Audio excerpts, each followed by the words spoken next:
Claro. Porque la empatía emocional es sentir lo que el otro a nivel emotivo y entonces las barreras, los prejuicios caen, se rompen. Y a veces no es ni siquiera con palabras. A veces basta dinámicas, acciones de este tipo en donde siento yo lo del otro, sé que he vivido lo mismo, lo compartimos y entonces ya hay una conexión. Justo. Y cuando se establece una conexión, cae el prejuicio. Y creo yo también cuando hacemos este trabajo de introspección, de aceptarnos vulnerables, aceptarnos con emociones y sentimientos, nos damos cuenta que pues la otra persona tiene también emociones y sentimientos. Entonces creo que esto, justo como el ejemplo de la película, crea conexión con la otra persona, que al final por dentro tenemos lo mismo, o sea, somos personas con emociones, con sentimientos, y que el valor, como decíamos al inicio, es intrínseco, es el mismo. ¿Qué es lo que te hace ser humano? Este podcast habla de experiencias que has tenido a lo largo de tu mejor viaje, la vida. No es lo mismo caminar por inercia que caminar con la conciencia de cada paso. Descubre tu sentido y vayamos juntos en esto. Mi gente querida, ¿cómo están? Bienvenidos de nuevo a un nuevo episodio de Es de Humanos, este podcast, en donde un servidor, el padre Miguel Guerra. Y aquí Rodrigo García, una vez más, por octava ocasión ya. Qué rápido se ha pasado todo esto, ¿no, padre? Tal cual, pero ha sido un camino muy bueno, muy emocionante. Y ahora vamos a un tema que es bastante importante para la naturaleza y dignidad de la persona humana, que ha sido todo lo que ha englobado esta temporada, que es el de prejuicios sociales. Las etiquetas, en pocas palabras. Sí, las etiquetas que nos ponemos a nosotros mismos y les ponemos a los demás. Vamos a hablar un poquito sobre qué son las etiquetas sociales, cómo se construyen, en qué nos afectan. Y creo que es un tema demasiado relevante para ya estar casi cerrando esta primera temporada y conectarlo con todo lo que hemos visto en los episodios anteriores, ¿no? Así es. Y este tema de las etiquetas lo pusimos justamente en esta temporada porque si la persona tiene una dignidad, al momento de etiquetar nosotros a alguien y de lanzar como un prejuicio, automáticamente lo que estamos haciendo es como no considerando esa dignidad intrínseca de la que ya hemos platicado antes, en donde la persona tiene un valor por lo que es y no por lo que los demás dicen que es. Sí, digo, suena bastante, pues, sencillo, ¿no? En la teoría, como dicen, Claro. pero ya cuando pasamos a la práctica es otro boleto, como también dicen. A mí me genera mucha duda cómo, o sea, qué pasa dentro de nosotros para que creemos estos prejuicios o estas etiquetas y vayamos por la vida, pues tal cual, etiquetando a las demás personas, ¿no? O sea, ¿por qué surge todo esto? Creo que es una pregunta para mí muy válida y creo que para muchos de ustedes que nos están escuchando también, ¿no? Porque muchas veces de manera inconsciente lo hacemos. O sea, a mí me pasa que en el gimnasio estoy haciendo ejercicio y tal, y veo una persona que no habla con los demás o que no dice buenos días porque a mí me encanta decir buenos días, y automáticamente digo, seguro esa persona está enojada o es muy seria o es muy sangrona, como decimos en el norte. Sí. Y entonces yo ya la estoy catalogando como que es de cierta manera y pierde esta persona la oportunidad de mostrarse tal cual es porque yo ya la etiqueté. Claro, pues es que hasta cierto punto es de humanos etiquetar, ¿no? Sí, sí, sí. Pero también aprender a no hacerlo, que creo que esa es la parte más interesante, es el reto que se nos plantea. O sea, la parte más humana sería no usar la facultad que tenemos de la inteligencia y de la razón para el mal, sino para el bien. Y entonces perfeccionarnos. Y es ahí en donde yo creo que este capítulo, este episodio, pues nos puede dar algo de luz para poder crecer interiormente en este aspecto. Fíjate, la palabra prejuicio más o menos significa juzgar antes de lo oportuno. O sea, como somos seres racionales, pues sí estamos llamados a emitir juicios y de hecho es normalísimo que lo hagamos. Ahora bien, el prejuicio es aquello que se emite antes de que sea un tiempo oportuno. Y el tiempo oportuno pues siempre va ligado, siempre va vinculado con la prudencia. Entonces, por eso un prejuicio por lo regular es imprudente porque emite algo sobre el otro, un pensamiento, una idea, un juicio, que al no ser oportuno pasa la mayoría de las veces tampoco ser certero, o sea, ser falso. Sí, ahorita que dices, o sea, antes del tiempo oportuno. O sea, creo que a lo que nos referimos es, bueno, antes de eso yo quiero hacer como un breve paréntesis. O sea, ahorita que decías que los prejuicios pueden ser también utilizados para el bien, Sí. hay un libro que se llama Factfulness, que te habla de las 10 razones por las cuales el mundo está mejor de lo que creemos. Ujú. Y justo un capítulo habla de generalizar y prejuicios y etcétera. Y el autor nos habla de que el prejuicio nos ha servido al ser humano como para aprender a categorizar y definir distintos grupos, ya sea de personas, de situaciones, de zonas geográficas, etcétera, y nos ha servido eso como para crear conocimiento y avanzar. Porque si todo el tiempo estuviéramos intentando categorizar y definir las cosas, sería algo imposible, no sería un trabajo interminable. Lo que él dice es para ciertas cosas es buena, pero ahora lo conecto a lo que dices tú. Hay cosas en las cuales no cabe el prejuicio, como es querer definir a la otra persona, ¿no? Sí, o sea, es que la gran diferencia entre el prejuicio y el juicio es justamente eso. Como te digo, claro que vamos a juzgar, Ujú. pero el prejuicio es cuando es antes de lo oportuno. Y antes de lo oportuno te refieres antes de que suceda, ¿no? Es antes de conocer como las causas o de conocer a la persona o de conocer el evento que estoy juzgando o de Ujú. conocer la situación. Entonces, si se me presenta, mira, algo muy plástico que nos puede servir con esto es, por ejemplo, la película Duelo de Titanes, en Ujú. la que sale Denzel Washington, y creo que es una película que también te gusta mucho. De mis favoritas. Bueno, pues en esa película, ¿cuál es todo el conflicto? Es un conflicto racial Ujú. en donde los blancos pensaban mal de los negros y los negros pensaban mal de los blancos. Y entonces era imposible que esas dos razas se juntaran incluso para un juego de fútbol americano. Pero porque toda la ciudad era así, etcétera. Esto es algo que es una película que se basa en un hecho real, allá por el año 70, 1970. Y entonces, ¿qué es lo que hace el entrenador Boone, ¿no? Coach Boone? Ujú. Pues él los junta, hace que se conozcan, que rompan las barreras, que rompan eso, los prejuicios. Ujú. Entonces, conociendo a la otra persona sin una máscara, sin una apariencia, sin algo con lo que yo ya estoy llegando con ella y creo que la conozco por lo que se ve, más bien logran conocerse, entablar una amistad y crecer, es cuando el equipo sale adelante y se dan cuenta que en el uno y en el otro hay una riqueza tremenda, más allá del color, de la raza, del lugar donde vivían, por el hecho de quiénes eran. Entonces, eliminando prejuicios por el conocimiento mutuo, es como pudieron crecer. Sí, tal cual como lo dijiste, creo que es un ejemplo muy, muy visual. O sea, tal cual un prejuicio es una barrera que no me permite Justo. ver la realidad tal cual es, no me permite ver a la persona como es. Y fíjate que me gusta más esta definición que tú acabas de dar. O sea, es una barrera que no me permite ver al otro como es. Tal cual. Y digo, en este ejemplo es algo muy visual, ¿no? O sea, la otra persona es de un color distinto que yo y por el contexto, etcétera, Sí. yo ya tengo ciertas características en mi mente que definen a la otra persona y yo no le doy la oportunidad a la otra persona. Pero ¿qué pasa? O sea, ahorita estamos hablando de la apariencia, Sí. que la apariencia es saltar a una conclusión por lo que estamos viendo.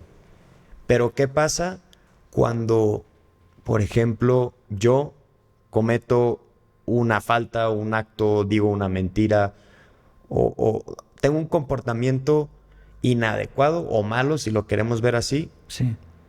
que como es de humanos equivocarse, yo me equivoco, pero la otra persona entonces ya tiene una etiqueta de que yo soy un mentiroso. Sí, ya. Y tiene una etiqueta, pero porque yo lo hice, o sea, yo mentí, aunque haya sido una vez. Sí. Pero estamos hablando antes de la apariencia, pero ahora ya estamos hablando cómo también con los actos podemos etiquetar a las personas, con un simple acto, ¿no? Sí, claro, con un hecho real. Y fíjate que este tema que tocas es muy interesante. Y la verdad, en un futuro, creo que es en la segunda temporada, platicaremos en concreto de las heridas. Porque una persona que ante una equivocación de otra es incapaz de quitarle esa etiqueta, en el fondo está siendo muy exigente no solo con la persona a la que está juzgando, sino con ella misma. Claro. Justo, ¿no? Y ese juicio tan duro hacia ella, que lo proyecta hacia los demás, en el fondo es consecuencia de una herida. O sea, hay muchísima inseguridad, entonces necesitas como control, necesitas una seguridad externa, aparente, pues por fuera, que te dé un poquito de estabilidad a cómo tú estás por dentro. Y entonces cuando se juzga de un modo muy fuerte, severo, incluso hay una dureza que no está dispuesta a cambiar y es una etiqueta ante una equivocación del otro, bueno, pues ahí, aunque sea cierto, como que cada quien tiene que revisar lo que trae por dentro para ver si es posible ser incluso libre de yo etiquetar, porque si yo soy libre de etiquetar a los demás, soy libre de etiquetarme a mí mismo. Que a veces ese es el juicio más duro que podemos tener. Fíjate que ahorita que dijiste esto me acordé de un estudio que un psicólogo realizó. Porque ahorita que decías de este es un pensamiento duro, que la persona está siendo dura consigo mismo y con los demás. Justo este estudio comprueba cómo el acto de emitir un prejuicio está asociado con un estado mental rígido. Justo. Y a lo que se refiere en este estudio es, no me acuerdo tal cual qué fue el estudio, pero las personas o la muestra tal cual eran personas antisemitas y etnocentristas. Antisemitas es, si no estás escuchando, es los que están en contra de la raza judía o del grupo étnico judío, y etnocentristas son aquellos que se creen superiores a otras personas, ¿no? Y en el estudio salió como resultado que estas personas venían de una familia con una disciplina muy dura, Severa. muy rígida, muy severa. Sí. Entonces el psicólogo comprobó su hipótesis y decía que los prejuicios tienden a darse más en personas que tienen un pensamiento rígido, que no dan la oportunidad de que la otra persona sea imperfecta. O sea, que creemos que todo es perfecto, que todo debe ser tal cual como yo pienso. Y si no sucede así, entonces yo ya puedo definir que la otra persona es tal o cual, ¿no? Sí, sí, y de hecho, digo, sin entrar tanto en detalle, quizás aquí quien haya estudiado psicología sabe mucho más del tema, pero también es un aspecto que trata un examen, un test que se llama el de los 5 grandes, ¿no? El de... Ah, sí, el Big Five. Exacto, the Big Five. ¿Qué tanto estás como aferrado a una posición? ¿Qué tanto te cuesta el cambio? ¿Qué tanto eres duro? ¿Qué tanto...? Porque eso habla muchísimo también de la personalidad que tú mismo te has ido forjando. No es nada más heredada, sino que las circunstancias, tus decisiones han ido construyendo quién eres. Y en esa construcción, pues puede ser que seas alguien bastante severo, bastante rígido y que te lleve a juicios muy duros.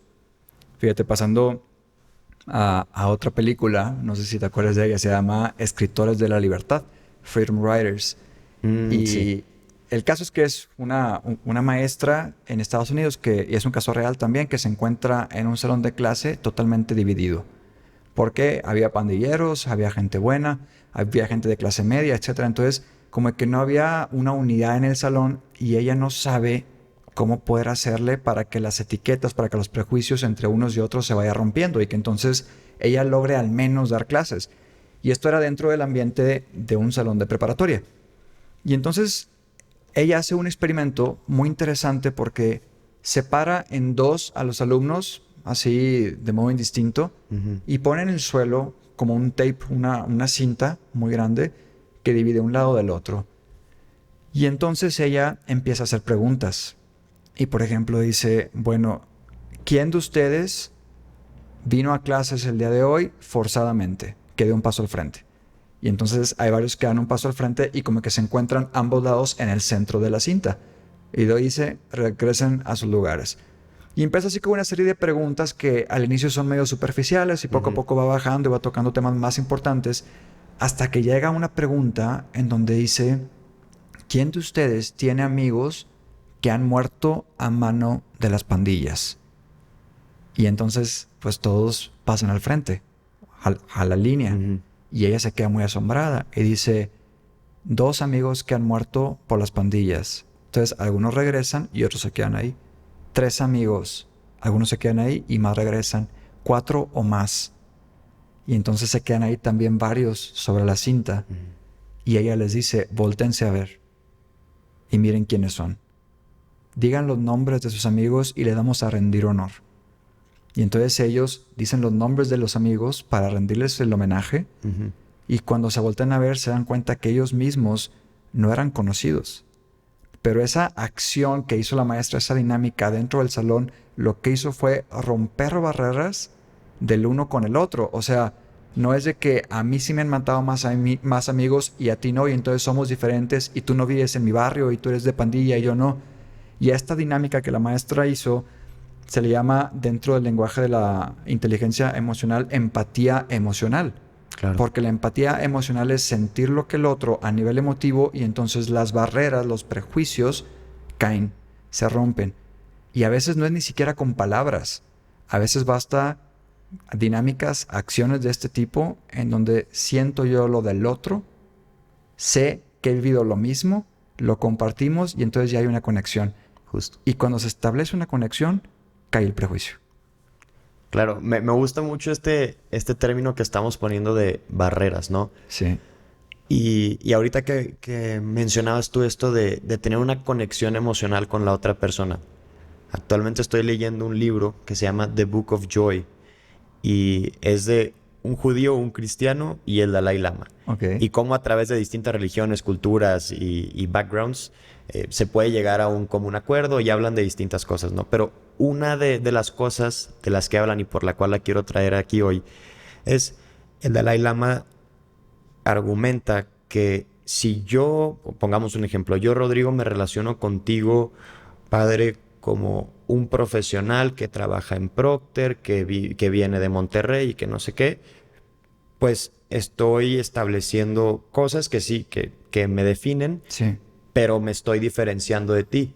Pero si yo me relaciono contigo como una persona que tiene heridas, que tiene frustraciones, que tiene sueños, que tiene metas, nos damos cuenta que tenemos muchas más cosas en común de lo que en realidad creemos. Entonces lo que él te habla es justo, él dice, irnos al nivel más bajo, que es el nivel emocional, el nivel íntegro de la persona, Sí. y nos damos cuenta que somos más parecidos de lo que creemos. Entonces, regresando al tema de los prejuicios, es muchas veces con un prejuicio queremos como, o intentamos distanciarnos de la otra persona y definirlo que es diferente a mí, pero la verdad es que hay muchas cosas adentro de nosotros que nos hacen, que nos pueden llegar a acercar si tumbamos esta barrera. Ahora, si los prejuicios son barreras, ¿a qué entonces le estaríamos llamando conexión? O sea, si el prejuicio es una barrera y a fin de cuentas viene a ser una mentira, porque no me revela lo que es la otra persona, no me dice quién es verdaderamente, ¿cuál vendría a ser entonces ese medio por el que yo me conecto con la otra persona y la descubro? Es una pregunta. Es una muy buena pregunta, y que vamos a entrar, como dijiste tú ahorita, voy a decir lo mismo. Vamos a entrar más a detalle en la segunda temporada, pero lo voy a relacionar mucho con el tema de mindfulness. Porque lo que mindfulness te invita es ver la realidad tal cual es. Sí. Sin prejuicios, aceptándola tal cual es, sin querer forzarla a que sea como la realidad que tú quieres. Como yo la espero, ¿no? Como tú la esperas, sino Sí. como está, como es. Y para mí esto es llegar a una conexión, es decir, intentar conscientemente como tumbar esta barrerita, y voy a ser consciente de cómo se está presentando a la otra persona tal cual es. Punto. Puede sonar muy sencillo, Pero no. pero no es lo nada es. sencillo, No sí. es nada sencillo. Pero creo que es justo esto, o sea, como que intentar no adelantarnos a querer predefinir a la otra persona. Y yo creo que también hay otro tema, además del mindfulness, como tú lo comentaste, que lo veremos próximamente, pero también está el de saber estar abiertos a la otra persona tal y como la otra persona es. Y eso lo que requiere de mí, o sea, lo que requiere de cada uno de nosotros, Ujú. es vulnerabilidad. Y esta palabra vulnerabilidad, ¿cuánto nos cuesta aceptarla? Porque la asociamos también con debilidad, ¿no? O sea, una persona vulnerable es una persona débil. ¿Por qué? Porque deja que le afecten las cosas, deja que le llegue todo. Si es una persona que está amando y es vulnerable, entonces pues también le va a doler el amor cuando lo traicionen, cuando la traicionen, etc.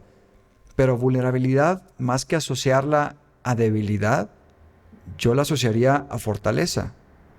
O sea, es en la vulnerabilidad, que es en la apertura total de sí, en la que estoy incluso, pues, no digo que dispuesto, pero sí abierto, eso, vulnerable, a ser lastimado, a no ser correspondido, a que me vean de un modo diferente de como soy, pero yo sí veo al otro como es, yo sí lo recibo como él es y no como yo espero, no como yo quiero, según mis categorías. Creo que vendría a ser una fortaleza. O sea, una persona vulnerable, en el fondo, es muy resiliente, es fuerte.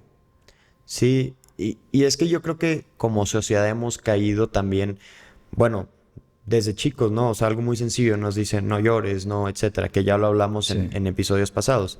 Pero es, no le pongas atención a tus emociones y sentimientos. Y vulnerable es, como dices tú, estar abierto a aceptarlos.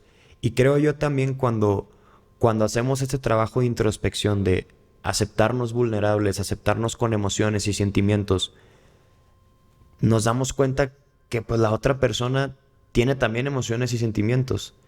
Entonces creo que esto, justo como el ejemplo de la película, crea conexión con la otra persona. Que al final por dentro tenemos lo mismo. O sea, somos personas con emociones, con sentimientos, y que el valor, como decíamos al inicio, es intrínseco, es el mismo. Y este tema de los prejuicios, si bien como se incruste o se meta dentro, ni modo que fuera, ¿verdad? Pero que se meta dentro del ámbito de la inteligencia, también toca el área emocional, como tú bien lo has dicho. Por ejemplo, muchas veces sucede que por alguna emoción temporal emitimos juicios permanentes. No sé, nos sucede algo negativo, algo que no nos gusta, algo que simplemente es chocante para la parte más afectiva. Y entonces, si la emoción lo sintió así, el cerebro, la inteligencia, emite ya un juicio y dice, esto va a ser así siempre. Y eso es una etiqueta. Y entonces también existe algo que se llama una regulación cognitiva, que va a ayudar es a que la emoción tú la sepas colocar en su lugar, le des un nombre, la sientas, la experimentes y la encauces a donde quieres. Pero para un crecimiento personal, no para que la emoción se adueñe de ti o se apropie de ti, sino que tú seas dueño de tu emoción. Y entonces no dejas de sentir, pero ahora sí que con la regulación cognitiva haces que el prejuicio no se quede anclado en tu inteligencia por una emoción temporal. No sé si me explique. Sí, sí, sí. Creo que sí te explicaste. Bueno, por lo menos yo creo que sí. Eh, y lo quiero yo conectar con algo que estaba leyendo también, porque veía que una vez que se genera esta creencia, este prejuicio, leía que es muy difícil romper los prejuicios. O sea, no quiero que los que estén escuchando digan, no, es imposible, no. Pero lo que se explica es que tenemos que entrar como a través de una crisis emocional, le llaman una Sí. crisis, porque romper una creencia implica como deconstruirla para, como dices tú, construir sobre eso. Entonces, esta crisis o lo que implica es hacer un trabajo de cuestionarme, es decir, como decías tú ahorita, ¿qué generó esta emoción? Y después de la emoción, ¿qué prejuicio generé y por qué lo generé? Y como que empezar a Sí. deconstruir, y no es algo sencillo, pero es algo que como decíamos ahorita, que tenemos la responsabilidad de hacerlo, porque si nosotros sabemos que valemos, la otra persona vale también. Y es darle la Claro. oportunidad a la otra persona de reconocerle su valor. O sea, más allá de yo, Rodrigo, voy a ser una persona abierta y etcétera, que es muy importante, creo que también es importante para darle el valor a la otra persona. O sea, yo no Sí. se lo estoy dando, la otra persona ya lo tiene, Claro. pero yo Lo también estoy soy reconociendo. responsable de reconocerlo, Sí. ¿no? Porque creo que a veces caemos mucho en esto también del amor propio y yo valgo y yo soy digno y etcétera, pero el otro que está enfrente de mí también, y es igual de digno, igual de valioso que yo, Sí. ¿no? Y fíjate que si estamos tocando este tema así de refilón también, entra el tema de los estereotipos. O sea, un estereotipo vendría a ser una percepción exagerada, digámoslo así, con pocos detalles, simplificada de una realidad. Si tú le preguntas a un americano qué piensa de México, por lo regular te va a contestar sombrero, tequila, nopal Sí, o cactus, ¿no? Y sin embargo, México es muchísimo más que eso. Entonces, dentro de los estereotipos, aunque parezcan positivos, de decir, sí, el chino es así, el alemán es así y el español es así, pues también está la parte de los prejuicios y de las etiquetas que surgen de una percepción exagerada y simplificada de la realidad. Y es también donde tenemos que poner atención, porque eso hasta cierto punto nos deshumaniza. O sea, no estamos usando nuestra facultad para hacer un bien, sino para hacer un mal. Sí, o el típico de que dice, ¿no? Todos los hombres son iguales, o todas las mujeres siempre quieren lo mismo, o son interesadas, o etcétera. O sea, Sí. que tendemos a generalizar por, como decías tú ahorita, emociones temporales, que a lo mejor una persona fue herida y a lo mejor por no querer ser herida, se protege y generaliza para no ser lastimada, ¿no? Pero deshumanizamos. O sea, entonces es protegerme a costa de deshumanizar a los demás. Así es. Pues bueno, yo creo que con esto estamos cerrando este episodio, gente querida, y si nos quedamos con que no hay que permitir que una emoción temporal haga un juicio permanente, yo creo que es algo muy positivo. Y más bien saber regularlo, saber, pues sí, tener ahí un controlador cognitivo que nos ayude a poder ser libres interiormente y a considerar a los demás como lo que son. Así es, yo creo que con eso nos quedamos y solo recordarles que así como es de humanos equivocarse y emitir prejuicios, también es de humanos atreverse a reconocerlos y trabajarlos. Así es. Pues bueno, nos pueden seguir en las redes sociales. Yo estoy como @PMiguelGuerra. Y yo como @RodGPuerta. Pues listo, gentecita, hasta el siguiente episodio. Nos vemos.